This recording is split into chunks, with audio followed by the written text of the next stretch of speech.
C'è tanta gente oggi qui a San Damiano perché appunto la giornata è bella, c'è il sole, non fa neanche tanto freddo e quindi ho il piacere di vedere moltissime famiglie, moltissimi bambini, tanta gente vestita in maschera, tanti carri anche da applaudire e da seguire. Qui ci sarà un doppio passaggio, un'andata e un ritorno, sono 12 gruppi partecipanti, quindi una sfilata di spessore e anche molto artistica, con dei temi anche importanti, tra cui il tema dell'acqua, proposto addirittura da 2 carri per darci il segno, per farci riflettere sull'importanza di questa risorsa. È una bellissima iniziativa che è stata un po' pensata da noi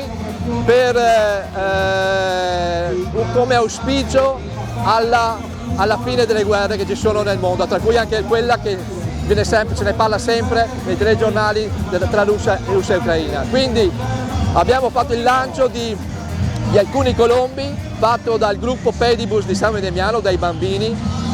A un certo punto li abbiamo liberati, segno di auspicio, di desiderio del fine delle guerre che ci sono nel mondo.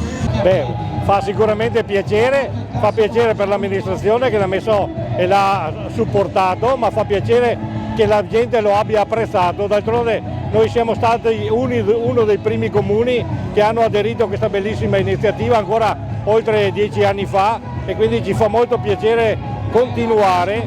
Dopodiché l'organizzazione è sempre all'altezza, le cose vanno bene, quindi è importante dare anche un po' di leggerezza in questi momenti difficili. Credo che la gente apprezzi anche questi momenti.